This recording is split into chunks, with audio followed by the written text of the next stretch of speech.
여러분 안녕하십니까. 계속해서 대구 경북 소식 전해드리겠습니다.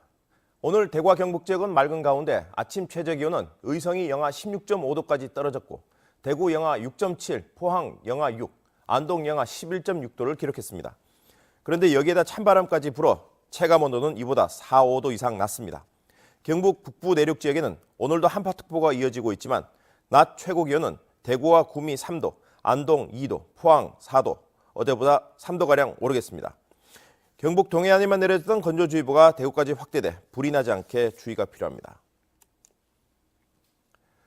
화재 피해가 난 서문시장 사지구의 대체 상거로 베네시움을 사용할 수 있을지 여부가 오늘 결정날 것으로 보입니다. 대구시에 따르면 오늘 저녁 7시 베네시움 상가에서 개별 소유주 총회가 열리는데 과반수가 찬성하면 베네시움 관리인이 선정되고 대체 상가로 사용할 수 있게 됩니다. 소유주 710여 명 가운데 절반이 넘는 390여 명이 이미 서면 결의를 제출한 만큼 사실상 통과가 될 것으로 보이는데 임대료나 관리비 등은 별도 합의가 될 예정입니다. 대입 수능에서 학생부 성적의 중요성이 커지면서 내신 성적에 불리한 고교 비평준화 제도를 평준화로 바꾸자는 목소리가 커지고 있습니다. 홍석준 기자가 보도합니다. 안동이 10년간 시행하던 평준화를 포기하고 고교 비평준화로 돌아선 건 1990년입니다. 선발고사를 통해 우수한 중학생을 확보한 상위권 학교들은 명문대 진학 성과를 독점하며 비평준화 제도의 수혜를 톡톡히 누렸습니다. 그러나 안동에서 열린 한 교육 토론회에선 최근 대입제도 변화와 맞물려 비평준화 제도의 수명이 다했다는 주장이 나왔습니다. 과거에는 수능 중심으로 입시 제도가 형성이 되어 있었고 2009년도부터는 학생부 중심으로 그것도 학생부의 반영 비율을 대학 자율에 맡기게 되었고 결국은 명문대학 진학률이 급속히 떨어지고 있는 것은 대입 제도에 능동적으로 대처하지 못했기 때문이라고. 비평준화 지역은 불리한 내신 성적을 수능 시험에서 만회하는 구조였는데 최근 학생부 비중이 큰 수시 비율이 무려 70%를 넘어서면서 이 구조가 깨진 겁니다. 평준화 학교에 초점이 맞춰진 대입 제도는 안동 등 비평준화 지역의 진학 부진으로 이어졌습니다. 이 때문에 90년대 초반 비평준화로 돌아선 7개 도시 가운데 안동을 제외한 6곳은 차례로 다시 평준화를 채택했습니다.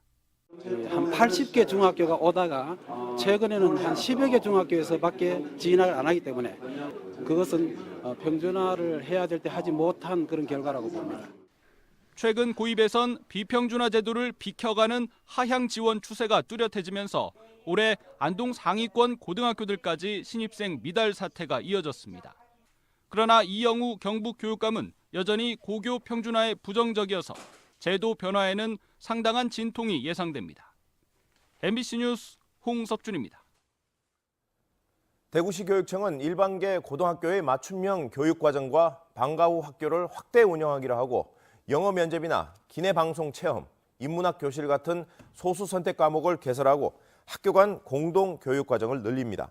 수업은 학교별 여건을 고려해 1, 2학기에 분산 개설하고 수업 시간도 평일 저녁이나 주말에 편성해 선택할 수 있도록 합니다.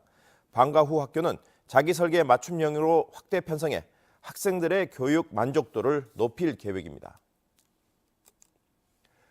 대구와 경북 지역의 1인당 민간 소비 지출액이 전국 평균을 밑돌고 있습니다. 동북지방 통계청에 따르면 2014년 기준 대구의 1인당 민간 소비 지출액은 1,423만 원으로 전국 평균인 1,488만 원보다 65만 원 적은 것으로 나타났습니다. 또 경북의 1인당 민간 소비 지출액은 1,308만 원으로 전남에 이어 전국 두 번째로 적습니다. 대구시설공단은 설 명절을 맞아 27일부터 30일까지 나흘 동안 중증 장애인이 고향을 방문할 수 있도록 나들이콜 차량을 지원합니다. 서비스 제공 지역은 경산시와 고령군, 칠곡군 등 인접시군이며 요금은 6,600원으로 동일합니다. 대구시설공단은 대기자들이 많을 것으로 보인다며 회원당 편도 서비스만 제공하기로 했는데 왕복 이용을 할 경우 하루나 이틀 뒤 날짜로 신청해야 한다고 덧붙였습니다. 대구시가 아동급식 대상자 2만여 명에 대한 전수조사를 한 결과 절반이 넘는 11,000여 명이 설 연휴 기간 동안 급식 가맹점을 이용할 예정이라고 답했습니다. 이에 따라 대구시는 연휴 기간 이용이 가능한 급식 가맹점 현황을 결식 우려 아동들에게 안내하는 한편 이 통장과 이웃주민, 민간단체 등과 사전 연계해 급식 지원이 누락되지 않도록 조치했습니다. 대구시 보건환경연구원은 다가오는 설을 맞아 시민들의 불신을 줄이기 위해 소의 종류와 성별, 등급, 도축 이력 등이 의심되는 사례 신고에 대해 한우 확인 검사와 함께 쇠고기 DNA 동일성 검사를 실시합니다. 특히 이번 설엔 부정청탁 방지법 시행에 따라 저가 구성의 한우 선물 세트 판매가 늘 것으로 보고 대구시는 대형마트와 전통시장 등지에서 점검을 강화할 계획입니다. 경상북도는 올해 문화체육관광부가 지정한 문화관광축제 4개와 자체 선정한 11개 축제 등 모두 15개 가족 체험형 축제를 올해 경상북도 대표 관광축제로 개최합니다. 경상북도가 선정한 11개 축제는 최우수 축제인 영주 선비문화축제와 청송 사과축제, 우수축제인 상주 이야기축제와 영양 산나물축제, 유망축제인 의성 산수유꽃축제 등입니다. 지금까지 대구 경북 소식이었습니다. 고맙습니다.